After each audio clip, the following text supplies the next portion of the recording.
Hey guys, Tommy here with my first part of the Grand Tournament review, the Druid class cards. Let's get right into that. The first card is Ariana. I think this is a really interesting card. It's very much on the edge of being competitive or being a slight tiny bit too expensive to be competitive. Of course, there's that dream scenario when on turn 9 you play Ariana and you innovate out Dr. Boom and scenarios, and your board is filled with super huge minions and your opponent surrenders. Although I think this is not going to happen most of the time, I think Ariana is going to be competitive just because you have the possibility to kind of combine her with big cards like scenarios, like Ragnaros, all that kind of stuff. You also have the possibility to make something like a Dragon Druid. This card can very well work with something like Ysera or Nefarian or that kind of stuff.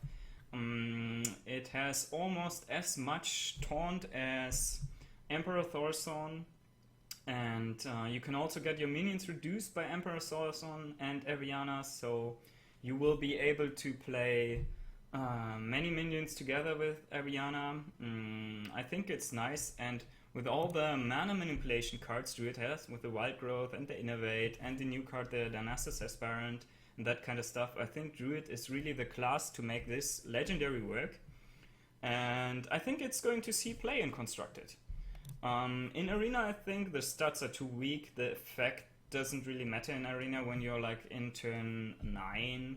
Your hand is empty most of the time anyway, so for Arena this card is rather bad. There are better cards in the legendary section to draft.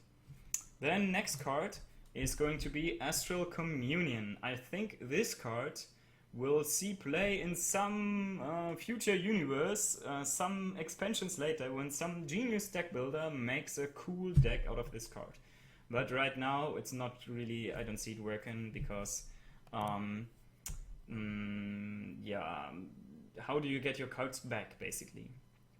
Some people suggested that you play cards earlier like Loot Hoarder and Acolyte of Pain, and then you play your Astral Communion, and then you draw into cards, and because you get that 10 mana crystals right away, you get to play like huge minions on turn 4, like, I don't know, Dr. Boom or something like that.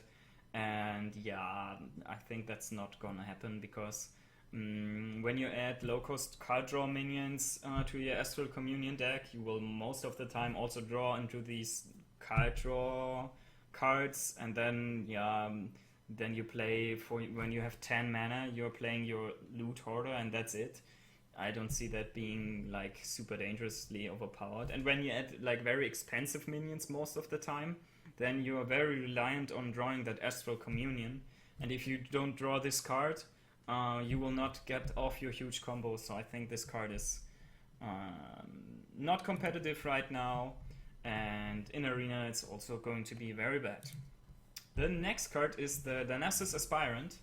I think this is one of the best cards in the new set, if not the best card. I also really love this artwork. I really like the whole theme of the knights, and this knight looks absolutely amazing. I really like that. And yeah, the effect is super nice. Druid gets another way to manipulate the mana curve. They already have the Wild Growth and the Innovate, and when I'm playing Druid, it's always very, very interesting to look at turn 2. Do I get the Wild Growth or do I not get the Wild Growth? The same goes for when I'm playing against a Druid. I'm always like, come on, hero power, hero power. So that kind of tells a story how important Wild Growth is for the Druid decks. So, and this is basically almost another Wild Growth. You get the drawback that your mana can get destroyed again, but you get the advantage that you get a 2/3 minion for 2 mana. So this is super strong. Against aggro decks, this is even a new possibility. If you have Wild Growth and Darnassus Aspirant, you get the possibility to play this 2/3 minion against like a Face Hunter or an aggro paladin. This is a super amazing card. And yeah, in Arena I think this card is also going to be pretty fine because it has basically taunt. You want to destroy that extra mana crystal. and a 2/3 taunt for 2 mana, that's absolutely fine. This is also a minor nerf for the piloted trader. You don't want to send, you don't want to get this card out of your piloted trader, but yeah, that's just a very rare case. But anyway, and this is also very good for Druid to finally have a card now to send into the mirror entity of Mage, because Druid decks usually have only very huge minions which you don't want to send in the mirror entity. This card you really would love to give the Mage when he plays the mirror entity. So this is really finally a weapon for Druid to play against mirror entity. You're not only gonna give them a weak minion, but also you're gonna destroy their mana crystal, which is totally amazing. This is going to be amazing! So yeah, this card is one of the best cards in the whole set. Next in line is the Druid of the Saber. I really like the flexible design. You either get to directly influence the board with a charge minion, or you get a 3/2 stealth minion, which is new and also kinda interesting for Druid, I think. Both cards are going to be beasts, so that's really nice. I think this card has very good synergy with Savage Roar. It might fit in some very fast version of the Druid decks. Like when you try to finish early with Force of Nature, Savage Roar, maybe even just Savage Roar and lots of tokens, and this 2-drop might perfectly fit into that deck. Because you can either play it early with Stealth, or you can play it late with Charge and get an immediate effect out of it. So I think this is really on the edge to be competitive or not, but I think it will be tried out and people will use it just because of the flexibility. In Arena this is also going to be a pretty nice card. Flexibility is always good. Yeah, I really like the card design. Very strong card.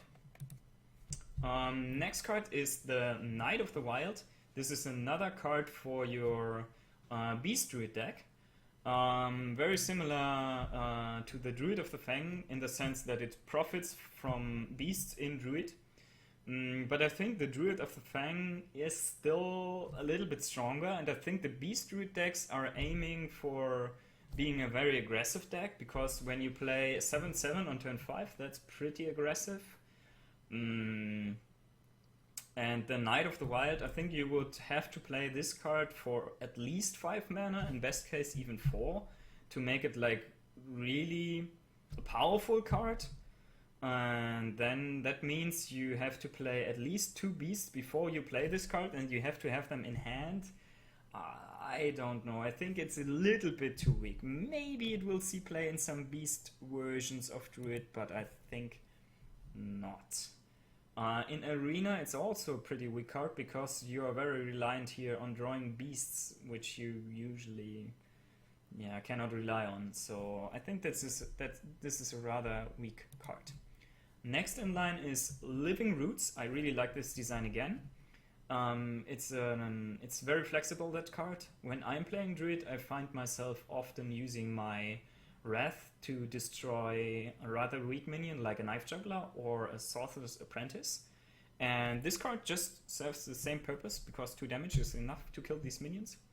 And you have the flexibility here to also summon 2 1/1 saplings, which is pretty interesting. I think there is combo potential for Savage Roar. You can use these saplings to kill smaller threats or even finish your opponent off.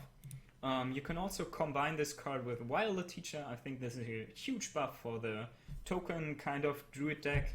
You combine this with your Soul of the Forest. So I think this is a really interesting card, and it's totally gonna see play. So yeah, the flexibility is huge here. Very good card, very good design. I like it. I think totally competitive. The next card is going to be Mulch. This is the new recycle version for Druid, with the negative effect that you kind of give your opponent an unstable portal. An unstable portal has the ability to sometimes lose you the game.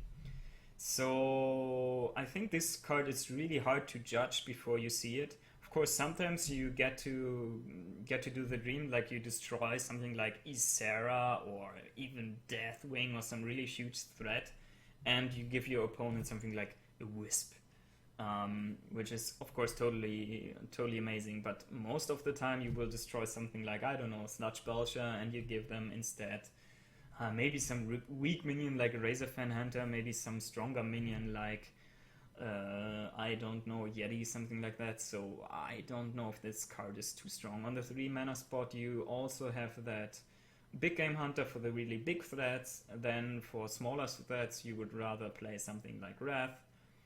I don't know, I think this random effect is too bad to make this card competitive. In Arena it's, I think also, in Arena it's a little bit more interesting. I think in Arena it's an average card because you get to have the tempo. Next card in line is Savage Combatant.